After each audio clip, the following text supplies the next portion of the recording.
வணக்கம். இன்னைக்கு நாம பார்க்க போற கதை நம்பிக்கையோட எல்லைகளையே சோதிச்சு பார்க்கிற ஒரு ரொம்ப சக்தி வாய்ந்த கதை. இது அறிவாட்டாய நாயனாரோட கதை. அவரோட பக்தி எப்படி ஒரு ஆயுதமா மாறுச்சுன்னு பார்க்கலாமா? இந்த கதைக்குள்ள போறதுக்கு முன்னாடி உங்களையே நீங்க ஒரு கேள்வி கேட்டுக்கோங்க.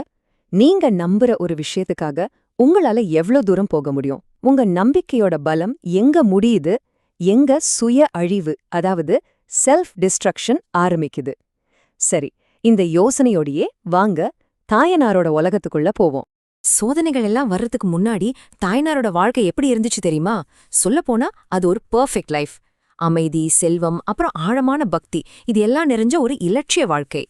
திருவள்ளுவர் எழுதின திருக்குறள் நமக்கு தெரியும் இல்லையா? அதுல சொல்ற மாதிரி ஒரு நல்ல குடும்பத் தலைவன் வானத்துல இருக்கிற தேவர்களுக்கு சமம்னு சொல்வாங்க. அப்படி ஒரு வாழ்க்கை தான் நம்ம கதாநாயகன் தாயனார் வாழ்ந்தாரு. ஒரு சிறந்த குடும்பத் தலைவனா சமூகத்துக்கும் சரி கடவுளுக்கும் சரி தன்னோட கடமைகளை சரியா செஞ்சுட்டு வந்தாரு.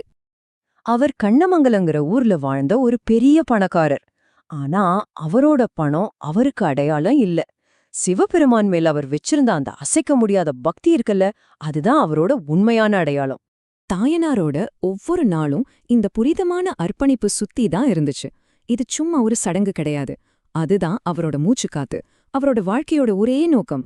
அவர் இறைவனுக்கு படைச்ச சாப்பாடு ஒன்றும் ரொம்ப ஆடம்பரமாலாம் இல்ல. பார்த்தா ரொம்ப சிம்பிளா தான் இருக்கும். நல்ல செந்நெல் அரிசி சாதம், அது கூட வைக்க செங்கீரை குழம்பு, தொட்டுக்க மாங்காய் ஊறுகாய், அவ்வளவுதான். ஆனா அதுல இருந்த பக்தி இருக்கே, அது ரொம்ப தூய்மையானது. ஒவ்வொரு நாளும் ஒரு நாள் கூட தவறாம அதே எளிய படையல அன்பா அர்ப்பணிச்சாரு. எல்லாம் நல்லாதான் போயிட்டு இருந்துச்சு. ஆனா தாய்னாரோட பக்தியோட ஆழத்தை சோதிக்கணும், அதோட பெருமை அந்த உலகத்துக்கே காட்டணும்னு சிவன் நினைச்சாரு. அப்போதான் சோதனைகள் ஆரம்பிச்சது. அந்த சோதனைய ஸ்டெப் பை ஸ்டெப்பா அதிகமாயிட்டே போச்சு. முதல்ல வறுமை, பணங்காசெல்லாம் போச்சு. ஆனா தாயனார் அசரவே இல்ல. கூலி வேலை செஞ்சாவது அந்த படையல தொடர்ந்து செஞ்சாரு. கொஞ்ச நாள்ல அவரோட நிலத்துல அந்த செந்நெல் மட்டும்தான் விளையுது. இது சாமிக்கேன்னு ஒதுக்கி வச்சுட்டு அவர் காட்டுல இருக்கிற கீரைய சாப்பிட்டாரு.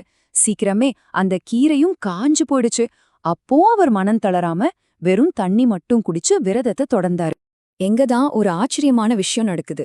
ஒரு பக்கம் அவரோட உடம்பு கஷ்டத்துல மெலிஞ்சு போயிட்டே இருக்கு. ஆனா இன்னொரு பக்கம் அவரோட மனசு ஒரு மலை மாதிரி உறுதியாகிக்கிட்டே இருக்கு. பசி அவரோட உடம்ப வாட்டுது. ஆனா அவரோட மனசோ சிவனை வணங்குற ஆனந்தத்துல மூழ்கி இருக்கு. அதனால அவருக்கு பசியோ தாகமோ கூட தெரியல. நிறைய நாள் பட்டினி, உடம்பும் மனசும் ரொம்ப தளர்ந்து போன ஒரு நாள்.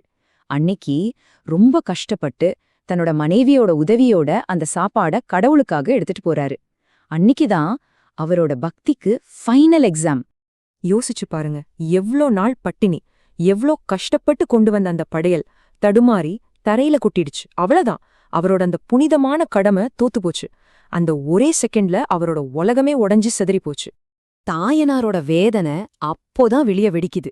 இது ஒரு கெஞ்சல் கிடையாது, அவர் உயிரையே பணயம் வச்சு கடவுளுக்கு விட்ட ஒரு கடைசி எச்சரிக்கை. என்னோட பக்திய நீங்க ஏத்துக்கலனா என் வாழ்க்கையில அர்த்தமே இல்ல அப்படின்னு முடிவு பண்ணிட்டாரு. கொட்டிப்போன சாப்பாட்டுக்கு பதிலா தாய்னார் வேற ஒன்ன படைக்க முடிவு பண்ணாரு. அது வேற என்ன தெரியுமா? அது அவரேதான். அவர் கையில எடுத்தது ஒரு அரிவாள். பயிர் அறுக்கிற ஒரு சாதாரண அரிவாள். அது ஒன்னும் பெரிய போர் வாழ் இல்ல. ஆனா அந்த நிமிஷம் அதுதான் பக்தியோட கடைசி ஆயுதமா மாறினது. இப்போதான் இந்த கதையோட தலைப்பு பக்தியின் அரிவாள். அதோட உண்மையான அதிர்ச்சியான அர்த்தம் நமக்கு புரியுது. இனி பின்வாங்க வழியே இல்ல. கடவுள் நம்மள கைவிட்டுட்டாருன்னு நினைச்சு அவர் தன்னோட உயிரையே கடைசி படையலா கொடுக்க துணிஞ்சாரு. அதுதான் பக்தியோட உச்சகட்ட அதிர்ச்சிகரமான ஒரு செயல். ஆனா அந்த அரிவாள் அவர் கழுத்த அறுக்க போற அந்த கடைசி நிமிஷம் ஒரு அற்புதம் நடந்துச்சு. தெய்வீக சக்தி குறுக்கிட்டது. அந்த அரிவாள் அவர் கழுத்த தொடுறதுக்கு முன்னாடியே பூமியிலிருந்து ஒரு கை வெளியே வந்து தாயனாரோட கைய கெட்டியா புடிச்சுக்கிச்சு. சோதனை முடிஞ்சது. அப்போ பெருசா இடி இடிக்கல, பெரிய வெளிச்சம் ஒன்னும் வரல. அதுக்கு பதிலா ரொம்ப இயல்பான, ஆனா அங்க கேட்டிருக்கவே முடியாத ஒரு சத்தம். கடக் முடக்னு மாங்காய் ஊறுகாய கடிக்கிற சத்தம். தரையில கொட்டிப்போன அந்த சாப்பாட்டுல இருந்து இறைவன் அந்த படையலை ஏத்துக்கிட்டாங்கிறதுக்கு இது ஒரு சின்ன ஆனா ரொம்ப ஆழமான அடையாளம். அந்த செகண்ட்ல தாயனாருக்கு எல்லாமே புரிஞ்சிடுச்சு. இது கடவுளோட லீலைன்னு உணர்ந்தாரு. லீலைனா ஒரு டிவைன் பிளே, ஒரு தெய்வீக விளையாட்டு. அவரு பட்டதெல்லாம் தண்டனை இல்ல, அது அவரோட அசைக்க முடியாத பக்திய இந்த உலகத்துக்கு காட்டுறதுக்காக கடவுள் நடத்தின ஒரு நாடகம்.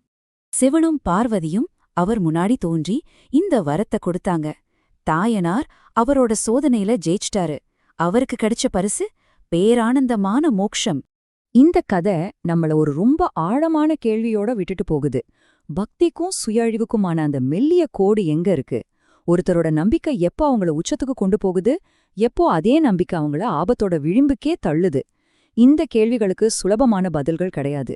ஒருவேளை அதுலதான் இந்த கதையோட உண்மையான சக்தியே இருக்குன்னு நினைக்கிறேன். இத பத்தி நீங்க என்ன நினைக்கிறீங்க? உங்க கருத்துக்களை சொல்லுங்க.